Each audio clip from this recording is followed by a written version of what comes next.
His Divine Grace A.C. Bhaktivedanta Swami Prabhupada. The movement he started is now known to millions around the world, yet he himself remained in the background. Without personal ambition, he worked humbly to spread Krishna consciousness, devotional service to the Supreme Personality of Godhead. Yet his achievements and personal character did not go unnoticed. The world's leading scholars and religionists praised his unique contribution, and thousands grew to love him as their dearmost friend and well-wisher. In his memory, his disciples erected a stunning memorial in the hills of West Virginia, now visited by 500,000 people a year. In this and many other ways around the world, Srila Prabhupada is offered expressions of love by those whose lives he most deeply touched.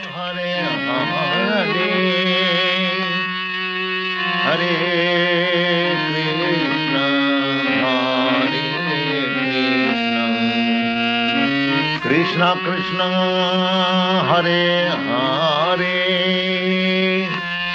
Hare Rama Hare. Always remember Krishna, God, and never forget him. This was the goal of the rich spiritual culture that flourished in India for thousands of years. Even today, Lord Krishna is remembered and glorified through monumental achievements in architecture, art, drama, music, dance, and philosophy. Calcutta, 1896, the capital of India, the crown jewel of the British Empire, an elegant city of wide avenues and spacious parks. It is here that Aboy Charanaravinda Bhaktivedanta Swami is born. A pure devotee of Krishna from birth, Aboy Charan is raised in a well-to-do mercantile family. From infancy, he goes with his father to the Radha Krishna temple, and at age 4, the child spontaneously begins worshipping similar deities in his home. When Aboy Charan hears of Ratha Yatra, a traditional festival in honor of Lord Krishna, it further inspires his natural devotion. With his father's help, every year he holds his own small celebration, drawing the neighborhood children into the festivities. At age 8, Aboy Charan enters the nearby Mati Lal Seal School. After graduation, he attends Scottish Churches College, one of the most respected in Calcutta. At the time, Mahatma Gandhi is organizing his countrymen in a nationwide boycott of everything British. Gandhiism is surging through India, uniting her in a massive non-cooperation movement. Sensitive to British subjugation of India's culture and people, Aboy Charan becomes an early supporter of Gandhi's movement. But 1922 marks a turning point in Aboy Charan's life. He meets Srila Bhaktisiddhanta Saraswati Goswami, the greatest devotee of Krishna of his time. Srila Bhaktisiddhanta belongs to the disciplic succession of spiritual masters extending back to Lord Krishna himself. He convinces Aboy Charan that Krishna's spiritual message transcends India's dependent position. Nothing is more important. He requests Aboy Charan to spread Krishna consciousness in the Western world. Aboy Charan hears and is deeply impressed. By this time, Aboy Charan has a growing family. He moves to Allahabad and starts a successful pharmacy. All the while, his spiritual master's words remain implanted in his heart. In 1933, he becomes a disciple of Srila Bhaktisiddhanta, who comments, "He will do everything in due time." 3 years later, Srila Bhaktisiddhanta leaves this world, after again requesting Aboy Charan to preach in English. Aboy Charan takes his words to heart and starts writing prodigiously. In 1944, he single-handedly begins publishing and distributing Back to Godhead, a fortnightly. The first issue addresses the crisis of war. The Second World War within 20 years is scourging the earth. Back to Godhead points out that people throughout the world want an end to war. But so often they want God's kingdom without God. and they cannot have it. All our plans will be doomed to failure by our own selfishness unless we turn to God. After the war, a boy Charan moves to Jhansi and founds the League of Devotees. He prepares a charter for an international organization, its members dedicated to a peaceful, God-centered life. Acharya Prabhakar, his first disciple, remembers. शिक्षा लेने के लिए, दीक्षा लेने के लिए उन्होंने प्रश्न किया. He was always teaching Krishna consciousness, and people came to him for knowledge. After hearing from him, many wanted to become his disciple. He told them, I can make you my disciple, but first you please chant the names of God and give up cigarettes, meat-eating, illicit sex, and gambling. But few people would agree to give up these habits. Then he said, Indians are imitating the Westerners. I will make disciples in the West. Then when the Indian people see Westerners following religious principles, they will also follow. Following tradition, at age 58, a boy Charan retires from family life, and 5 years later accepts the renounced order. He is now known as A.C. Bhaktivedanta Swami. He lives alone in the historic medieval temple of Radha Damodar in Vrindavan, engaged in deep studies and writing. It was in Vrindavan that Lord Krishna revealed his pastimes 50 centuries ago, and saintly persons throughout the ages have worshipped this land as the most sacred on earth. Unlike other holy men who live there, Bhaktivedanta Swami is not thinking of retiring. For him, Vrindavan is a source of inspiration, an ideal place to chant, worship, and write. Here he begins work on his life's masterpiece, translation and commentary on the monumental devotional classic Srimad Bhagavatam. Bhaktivedanta Swami calls it a cultural presentation for the re-spiritualization of the entire human society. But often he leaves Vrindavan to print his magazine and books in nearby Delhi. Traveling takes time and tolerance, but Bhaktivedanta Swami accepts it as part of his spiritual mission to broadcast devotional service to Lord Krishna. He writes, Our leaders have carefully set aside the treasure house of India's spiritual asset, and they are imitating the Western material way of life. But people are more unhappy than ever before because of the exclusion of the most important part of life, the spiritual aspect. In Delhi, Bhaktivedanta Swami personally distributes copies of Back to Godhead, and with small donations, struggles to maintain the publication. He regularly sees Surendra Kumar Jain, a printer. It was somewhere in the month of February 1956 that I first met Prabhupada. He came to my press for getting the magazine printed, Back to Godhead. I found that it was not very easy for him to collect money. He would come to the press practically every day, and after the printing was done, he would do everything himself. But he was a dedicated person, a very committed person. And at the times when he was not in a position to pay the bills, I would ask him, why are you running this? Why don't you stop it? He would say, no, it is my mission. And one day, Surendra Kumar, you will see that I will succeed in my mission. By 1964, Bhaktivedanta Swami completes 3 volumes of Srimad Bhagavatam. Prime Minister Lal Bahadur Shastri lauds his accomplishment and recommends his books for placement in India's public libraries. Sumati Morarji, chairman of the Scindia Steamship Company, gives contributions for printing Bhaktivedanta Swami's books and arranges for his passage to America. And he used to come every evening. And one day he said that he would like to go to America. I was surprised. I said, Swamiji, don't go there. You are too old to go, and it will be too cold for you. Still he insisted. So I said, all right. So I made arrangement for him to go by Jaladuta. On way, while he was passing through Suez, that day was Lord Krishna's birthday. And he gathered all the people on board the ship, all the crew members, officers, and recited some shloka, and then Some prasad was distributed to them and all that. Bhaktivedanta Swami, a lone mendicant, 70 years old, traveling halfway across the world. His only resources, the message he carries and his unflinching faith. The voyage on the Jaladuta proves a great trial. Bhaktivedanta Swami endures seasickness and then suffers severe chest pains.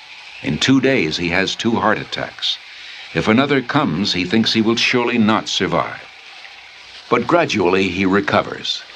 He writes, "I feel today better, but I am feeling separation from Vrindavan. I have no qualification, but I have taken up the risk just to carry out the order of my spiritual master." September 17th, 1965. The Jaladuta arrives in Boston Harbor. On board, Bhaktivedanta Swami writes, "My dear Lord Krishna, you are so kind upon this useless soul, but I do not know why you have brought me here. Most of the population here is absorbed in material life. How will I make them understand your message? I can simply repeat your words, and if you like, you can make my power of speaking suitable for their understanding. I have no devotion, nor do I have any knowledge, but I have strong faith in the holy name of Krishna. I have been designated as Bhaktivedanta, devotion with knowledge, and now, if you like, you can fulfill the real purport of Bhaktivedanta." Signed, the most unfortunate, insignificant beggar, A.C. Bhaktivedanta Swami. Bhaktivedanta Swami first stays in Butler, Pennsylvania, in the home of a friend's son, Gopal Agarwal, and his wife Sally. The Swami was a friend of my husband's father, Mr. Agarwal, in Agra, India. And he asked me to sponsor the Swami, and that's what I did. And that's why he came to our house in the middle of the night one night. He stayed with us for a month in Butler. And I learned, over the time, I learned to love him as I would a father-in-law. He was a very sensitive and kindly type of person. He was indeed one of the most unusual men I've ever known in my life. The Swami came with so few possessions. He came with the clothes he had on his back. He had a typewriter, and he had his books. And he had a bag of cereal. Imagine coming to a country on the other side of the world with so little, and yet he came with so much in himself.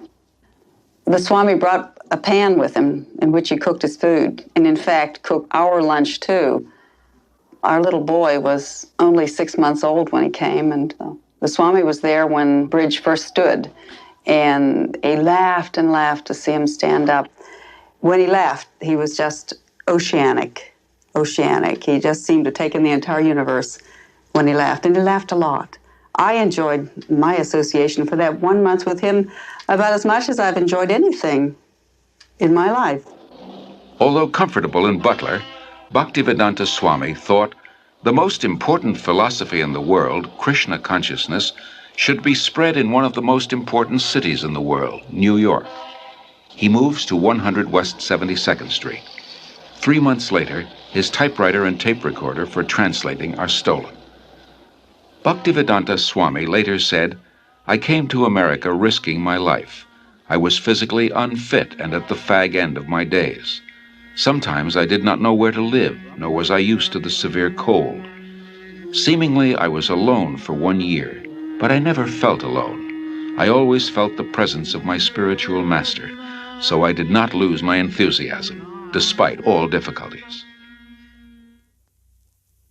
Bhaktivedanta Swami arrived in America during a decade of discontent. There's widespread dissatisfaction with America's war in Vietnam, and with what some consider her racist, exploitative dealings at home and abroad. Disillusioned by the establishment, the youth create a counterculture of their own. Around the time Bhaktivedanta Swami came, waves of Americans are breaking away from the status quo, searching for an alternative.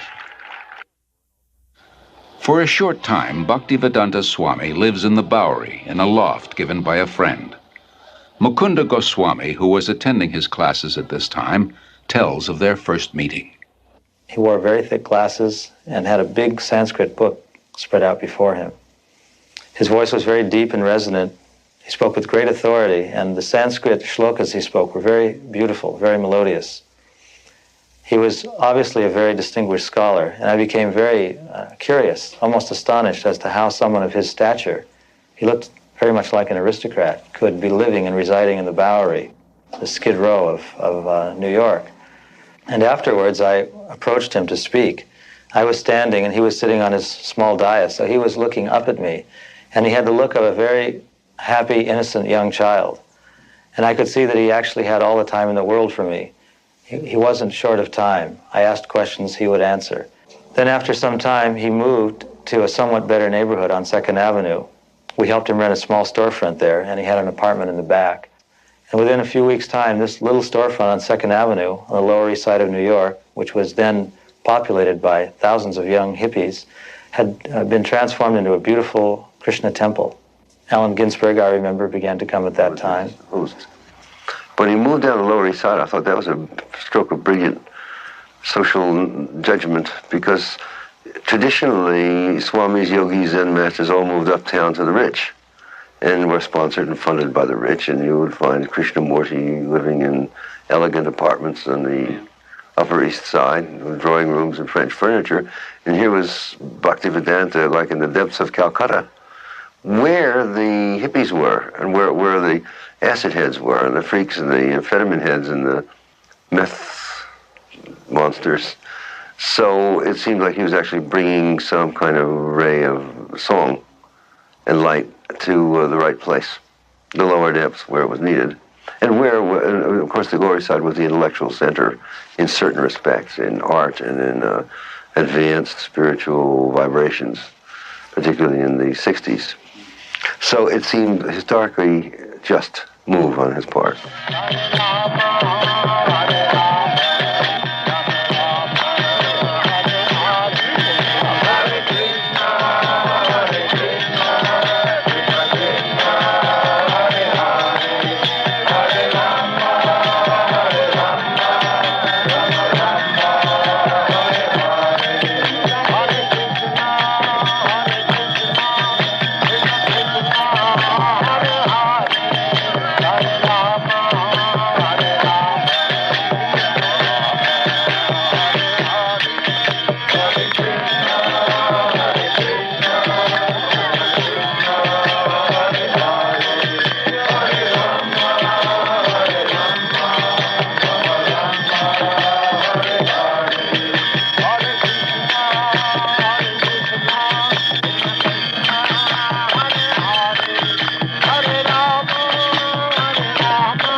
Celebration at Tompkins Square Park, which was last Thursday, or Thursday before last. And I knew I had been seeking a guru for a while.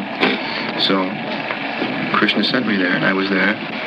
And after meeting some of the initiates, I knew that the Swami really had to be into something. I came here in America in September 1965. I was wandering in the street, and some of the boys saw me, and gradually they came to me. My mission is to preach the philosophy of Lord Chaitanya, chanting Hare Krishna, Krishna Krishna, Hare Hare, Hare Rama, Rama Rama, Hare Hare. This transcendental vibration will cleanse the dirty things of the mind. It doesn't matter what he is.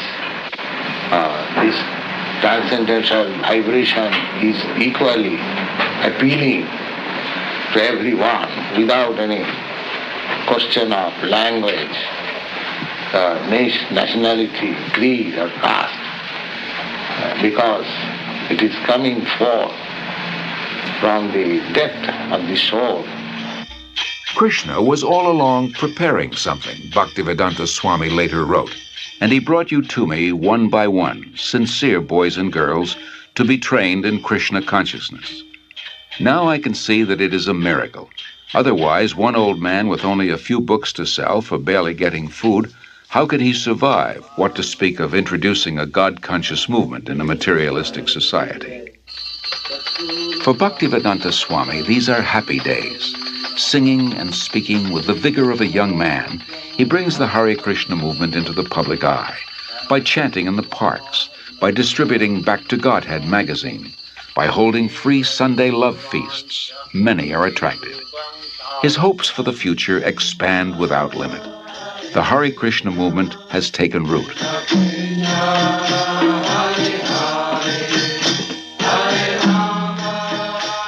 Sometime in the spring of 1967, people handed me clippings from New York newspapers saying that there was a Swami in New York City. So I went to New York to look up this person and his movement. My first contact was with disciples apart from Bhaktivedanta Swami, and I was frankly somewhat disappointed by the disciples. They seemed to be not very informed about what they were doing. They were unclear about the whole thing, and yet they were terribly serious and terribly devoted to what they were about. And I couldn't put those two pieces together. You know, their confusion, uncertainty on the one hand, and their commitment on the other, until I met Bhaktivedanta Swami. And as soon as I met him, which was after several visits to the temple, I realized that this was the person who really made the whole thing go. But the impressive thing about that was he was never himself in the center. He never said, you should do this because of me. He always said, you should do this and I should do this because of Krishna. When he gave them instructions to do what they thought were impossible things, like he told one of the early disciples, go start a magazine. The guy had never had any contact with a magazine before in his life except to read one. And he said, how am I to do that? And Bhaktivedanta Swami said, Krishna will help you. He was just astonishing in terms of the personal impact that he had on people, the way that he was able to give them confidence in themselves, but more importantly, give them confidence that there was a guide who was leading them and would give them the strength that they needed. Bhaktivedanta Swami does not belong to New York. He belongs to Krishna. So when a few of his followers invite him to San Francisco, he goes and introduces the freewheeling youth to Krishna, his ancient culture, his spiritual food, his eternal chant, the way to stay high forever. In the heart of the hippie movement, Haight-Ashbury, Golden Gate Park, and in the hearts of the hippies, the Hare Krishna mantra resounds with unimagined potency.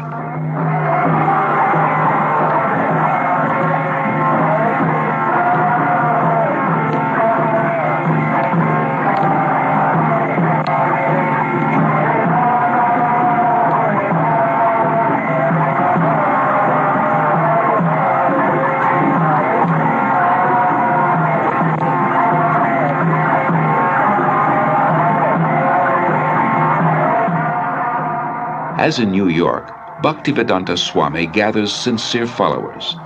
The Hare Krishna movement begins to grow. Bhaktivedanta Swami becomes respectfully known as Prabhupada, meaning one at whose feet the masters sit.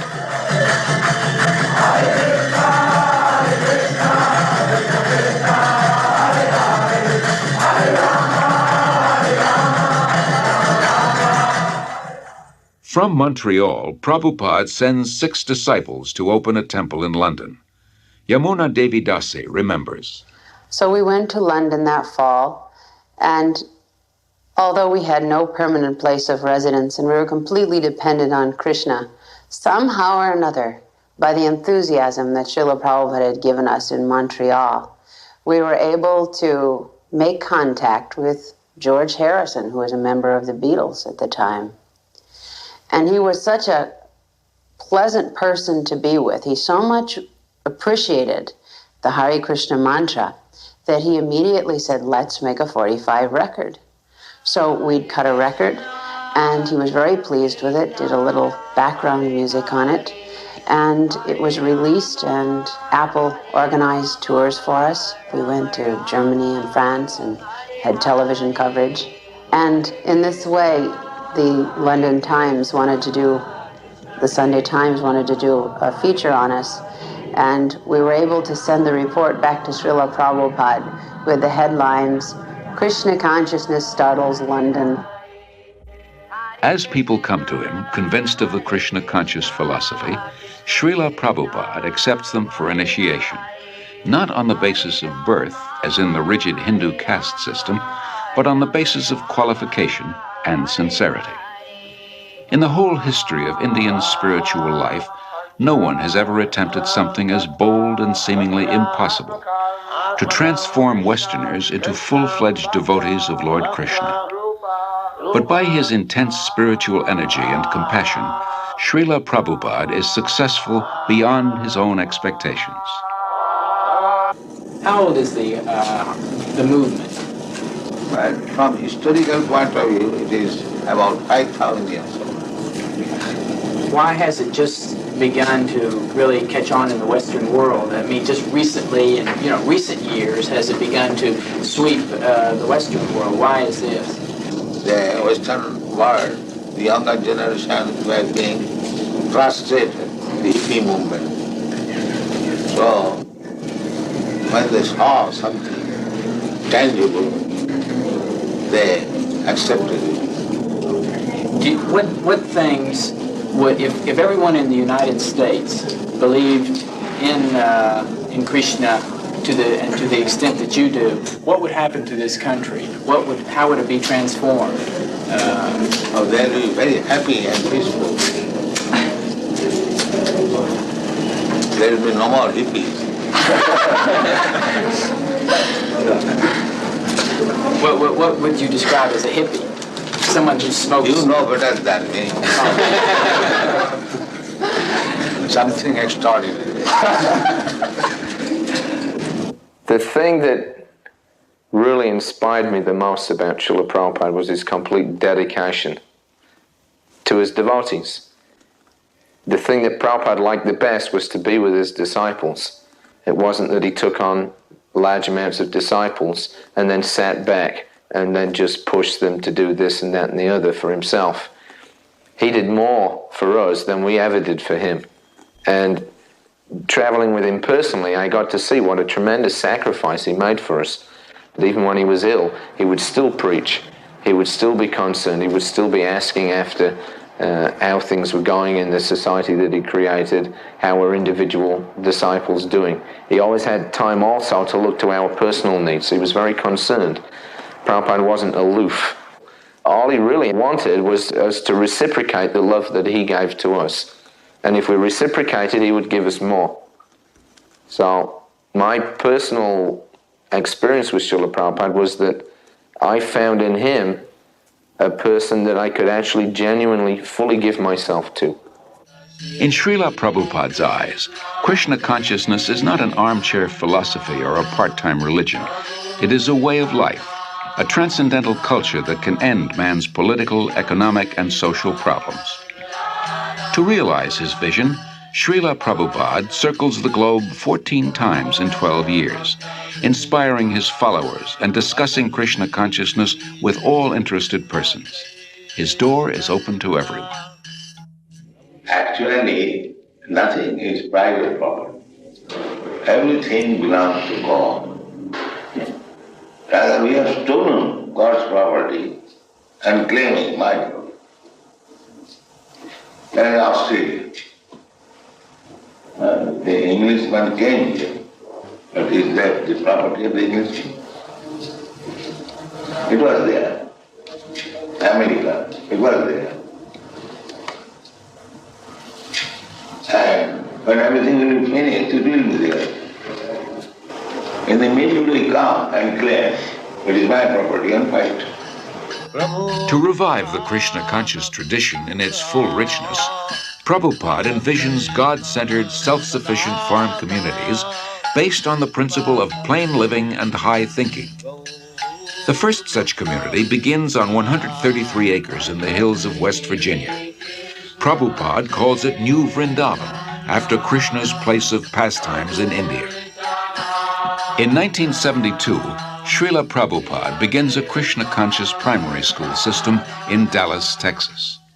Srila Prabhupada very practically introduced a primary school system to teach children self-realization along with regular studies.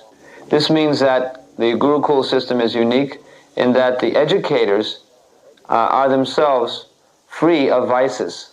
We could hardly find an institution where the faculty members are free of loose sexual relationships, intoxication, smoking, although they may have good credentials academically.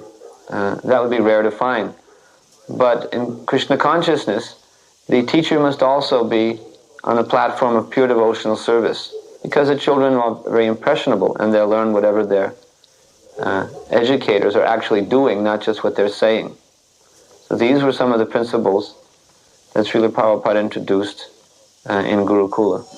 Srila Prabhupada gradually trains his disciples in the time-honored tradition of deity worship to help them advance spiritually. He explains, "I have introduced this system of deity worship among the non-believers, the atheists. Krishna cannot be understood with our present senses, but by his kindness he agrees to personally appear as the deity to accept our service. When we are attracted to the beautiful form of the deity, we will forget our attraction for material things. And as we serve the deity, we will develop pure love of God. Then our lives will be successful."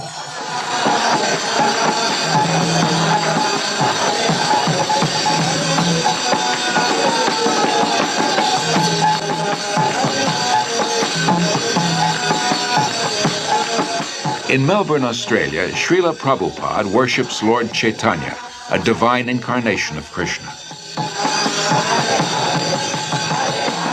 By Chaitanya Mahaprabhu's mercy, we have installed the deity here in your country.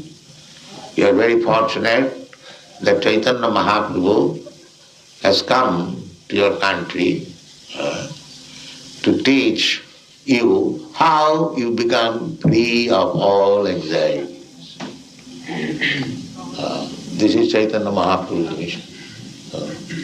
Everyone is full of anxiety, but everyone can be free from all the anxieties if he follows the path chalked out by Sri Chaitanya Mahaprabhu. As people are fallen in this age, the method also has been offered very simply. They have been recommended simply to chant the holy name of God. That's all. For 5 years after first arriving in America, Srila Prabhupada presents Krishna consciousness primarily to Westerners, from housewives to hippies to heads of state. Then, in November 1971, after a world tour, he returns to Delhi with some of his followers. The mayor receives him with the fanfare that greets a homecoming patriot. Prabhupada quotes Lord Chaitanya, "It is the duty of those born in India to benefit others by spreading Krishna consciousness. This is India's greatest glory, her unique gift to the world." 30,000 Indians gather nightly at the Delhi fairgrounds to see the Western devotees and hear Prabhupada speak.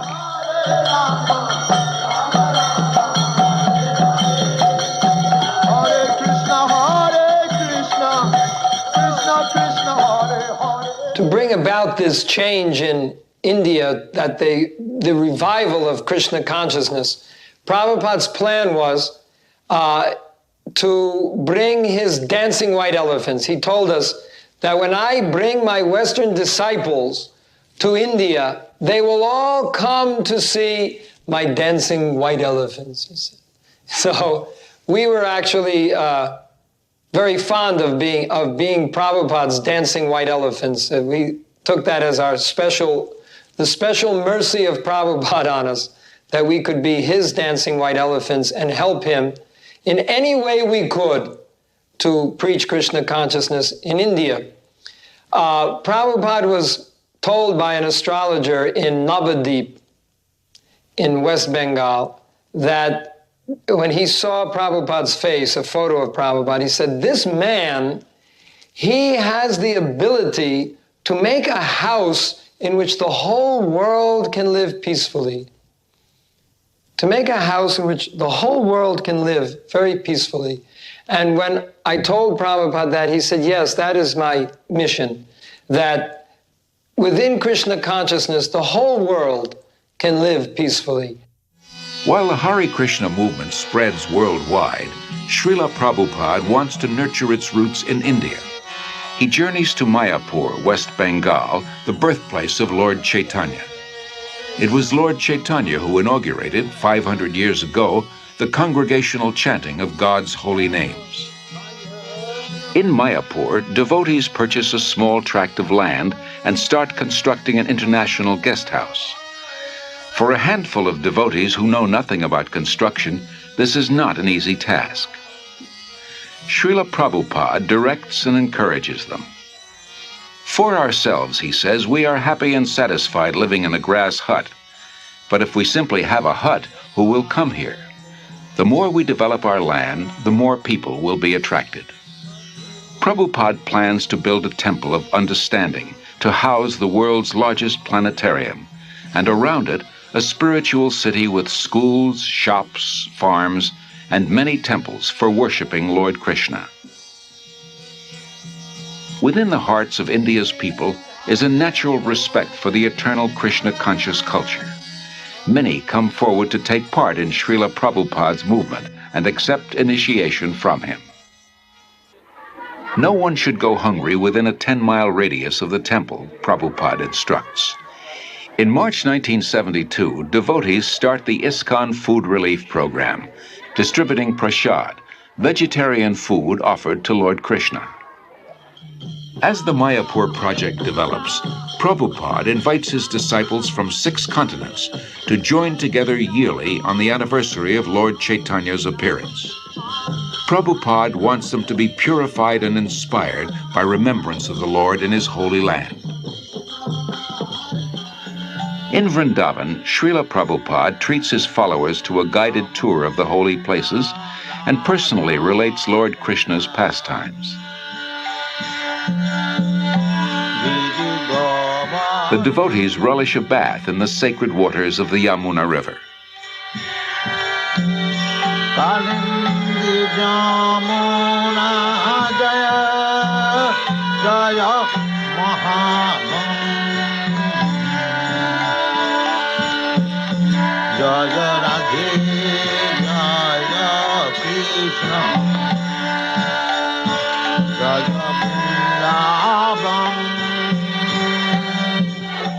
Prabhupada acquires land in Bombay, India's most cosmopolitan city.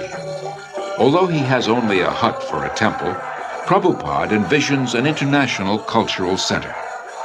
His ambition is to give as many people as possible access to the nectar of transcendental life, whether through philosophy, service, or spiritual food, so that everyone can become happy, hopeful, and peaceful.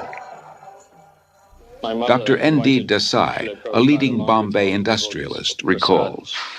From 1971 through 1977, I must have met Prabhupada many, many times. And each time I met Prabhupada, I would try to find fault with him. And even I would try to make him angry, or I once even tried to find out whether he was greedy. I just couldn't find any fault with him. In fact, in matter of business life or daily life, we do try to see the weakness of the other person, and sometimes we try to, as a businessman, try to take advantage. But here was a person who just wouldn't become agitated. There was absolutely no lust in him. There was no greed in him. There was, I couldn't see a spot of jealousy in him. And then I realized, after 6 years, that he was a very empowered, divine person. Gradually, Srila Prabhupada says, I am seeing all my dreams being fulfilled. In Bombay, a spacious marble temple, a theater, a restaurant, a library, and a twin-towered 7-story hotel. In Mayapur, the planned spiritual city develops. Hare Krishna, Krishna Krishna. In Vrindavan, the popular Krishna Balaram Temple, an international guest house, and a secondary school. Prabhupada sees his society grow into a worldwide confederation with more than 100 temples, restaurants, institutes, schools, and farm communities.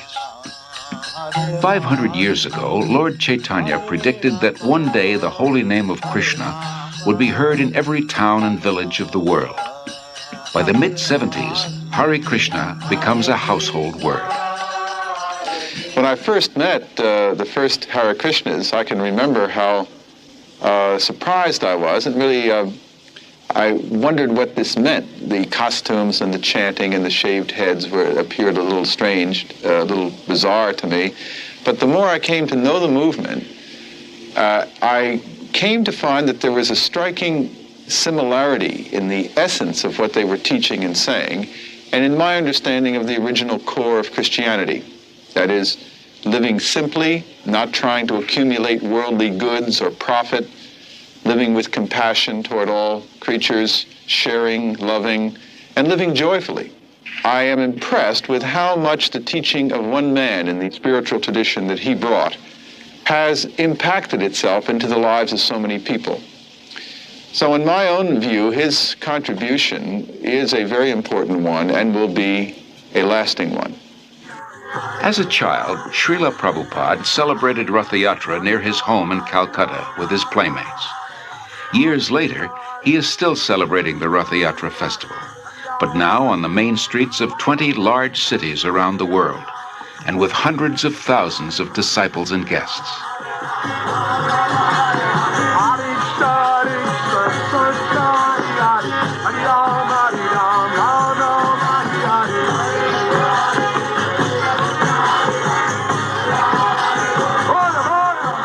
People follow, imitate Americans. I am traveling all over the world.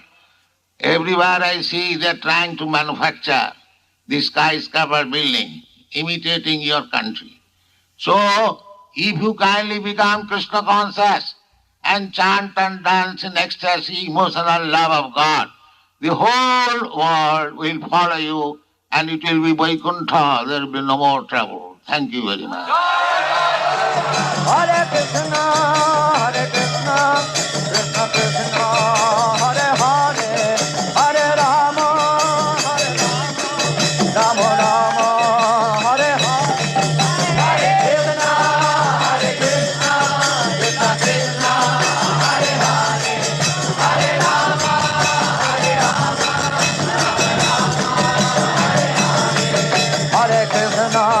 Hare Krishna, Krishna Krishna, Hare Hare, Hare Rama,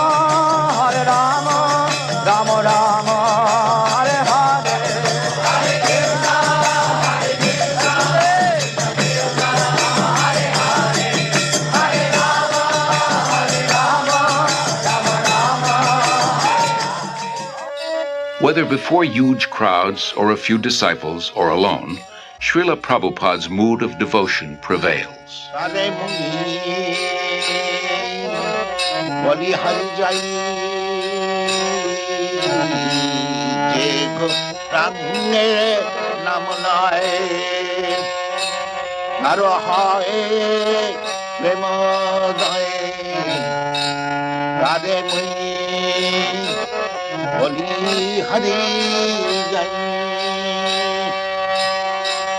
Gauranga gulate jhure Nitolila tare jhure Gauranga gulate jhure Nitolila tare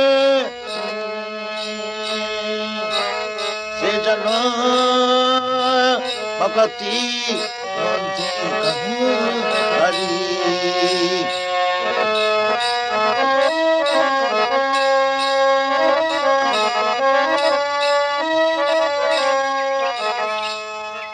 Wherever in the world he happens to be, Srila Prabhupada follows a regular daily schedule. In the quietude of the early mornings, he goes out for lengthy strolls and shares intimate moments with a small group of students and guests. Rejecting superficial and dogmatic thinking, he carefully guides his students to increased insight and understanding. After his walk, Srila Prabhupada greets the deities of the Supreme Lord, offers obeisances, and lectures on a verse from Srimad Bhagavatam.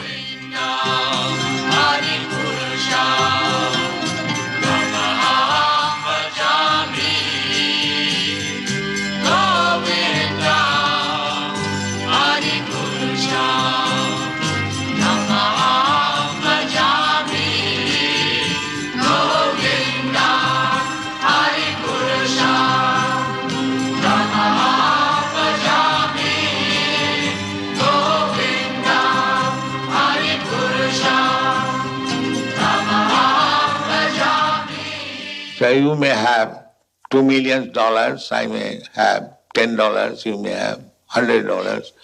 Everyone has got some riches. That is admitted. But nobody can say that I have got all the riches. That is not possible.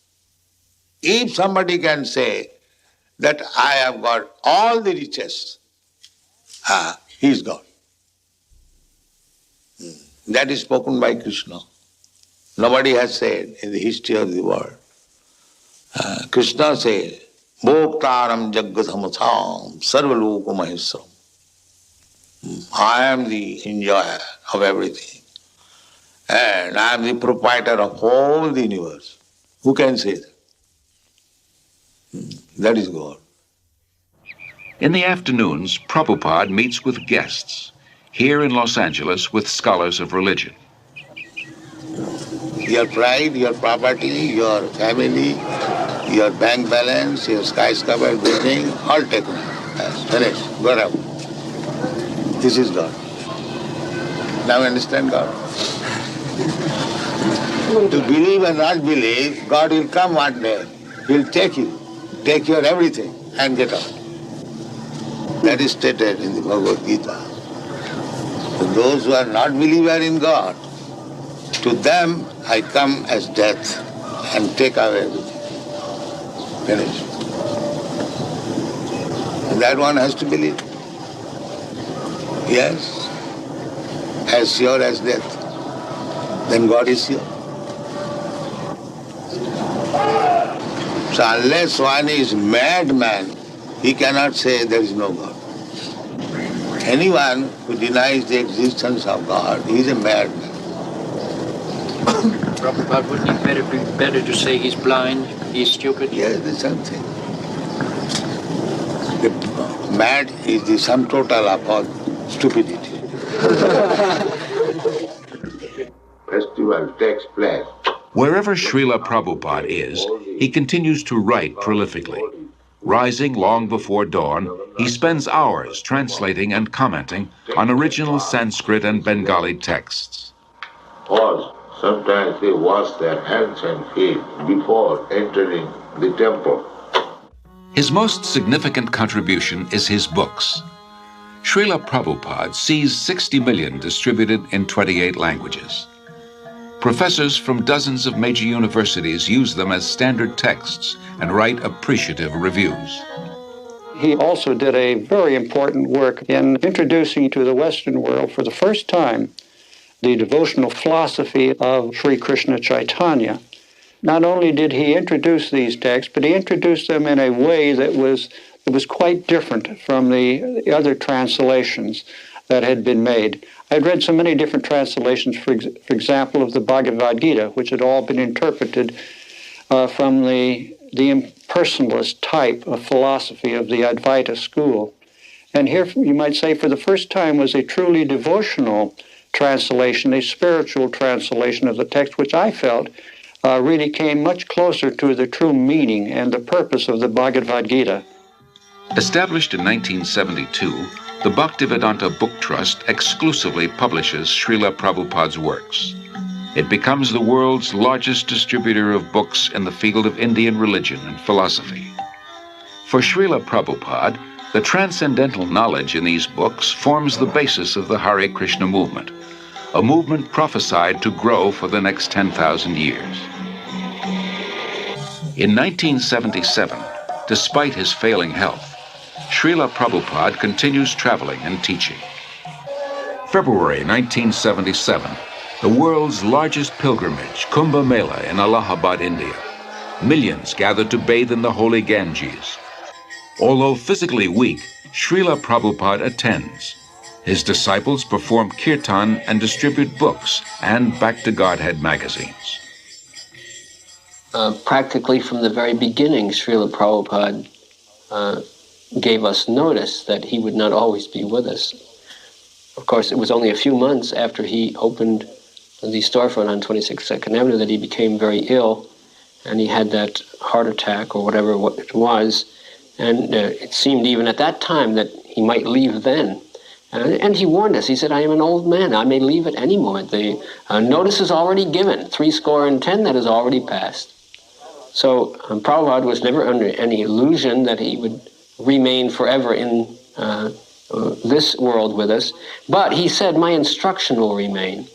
And he trained us from the very beginning to follow his instruction and to use our individuality to execute his instruction for the glorification of Krishna. Although his illness steadily worsens, Srila Prabhupada speaks nightly at a program in Bombay. In May, he journeys to Rishikesh at the foot of the Himalayas to try to regain his health. There, he continues to instruct his intimate disciples.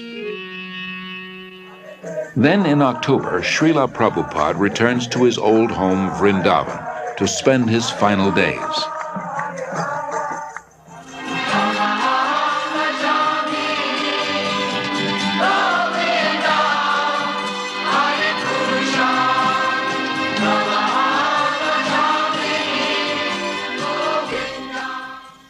Even though he is physically incapacitated, Srila Prabhupada's intellect remains clear.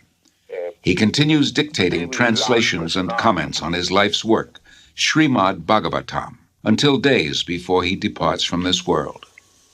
Everything is active, moving by the supreme desire of Krishna. This consciousness is Krishna consciousness. November 14th, 1977, His Divine Grace A.C. Bhaktivedanta Swami Prabhupada passes on.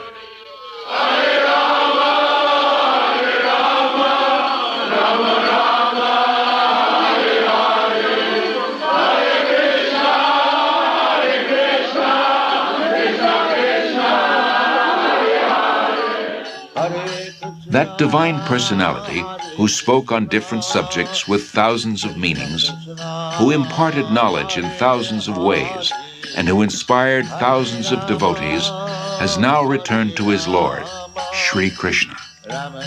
Being kind to his devotees, Lord Krishna gave them the association of Srila Prabhupada. Being independent in his desires, the Lord has now broken that association.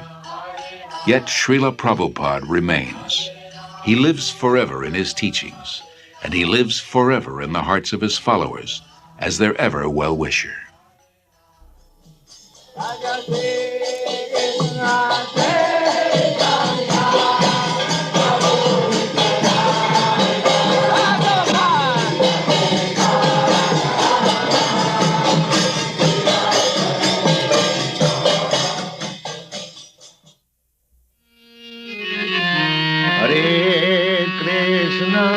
Hare Krishna, Krishna Krishna, Hare Hare, Hare Krishna, Hare Krishna, Krishna Krishna, Hare Hare, Hare